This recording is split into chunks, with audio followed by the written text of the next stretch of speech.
Ilang taon nakatenga ang power window. Dahil paulit-ulit lang masira. May pumasok ngayon dito sa Door Doctor Garage isang Isuzu D-Max LS. Pero alam mo kung ano ang kakaiba sa D-Max na ito? Yung power window sa driver side nakastay na lang sa taas. At hindi ito ilang araw o ilang buwan lang ha. Taon na daw nilang tiniis.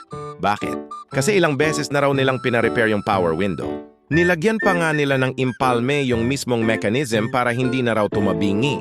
Pero kahit anong repair, tumatabing pa rin. Kaya paulit-ulit na lang ang problema. Hanggang sa napagod na si customer. Ang ginawa na lang nila, pinastay na lang sa taas ang salamin. Isipin mo, may power window ka nga, pero parang manual window na rin dahil hindi mo na magamit. At taon din daw nilang tiniis yung ganitong setup. Hanggang isang araw, habang naghahanap sila ng solusyon, nakita nila ang vlog natin. Doon nila nakita na may mga ganitong problema rin tayong inaayos. Kaya sabi nila, dalhin na natin sa Gensan! At hindi biro ang layo ng pinanggalingan nila. Galing pa silang Tupi, South Cotabato. Ibig sabihin, hindi lang basta tiwala ang dala nila papunta dito, kumpiyansa silang maayos natin ang matagal ng problema ng D-Max nila.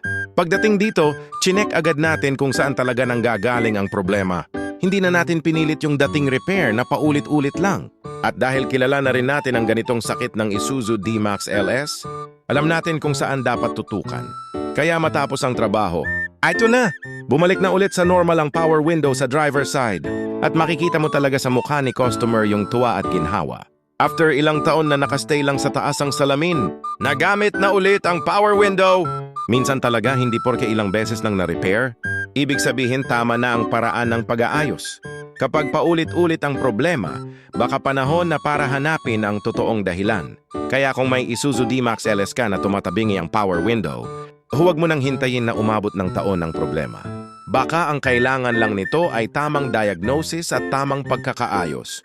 At kung galing ka pa sa malayo, tulad ng customer natin na galing Tupi, South Cotabato, okay lang. Basta ang importante, umuwi kang maayos na ang power window mo. Kaya kung may kapareho kang problema, i-comment mo lang sa baba ang sasakyan mo. At kung nagustuhan mo ang ganitong mga actual repair vlog, like, follow at share para mas marami pa tayong matulungan. Door Doctor Garage. NLSA Road, Barangay Lagao, General Santos City. Door Doctor Garage, Power Window Specialist. Dito, hindi lang natin inaayos ang power window. Inaayos natin ang problema para hindi na paulit-ulit.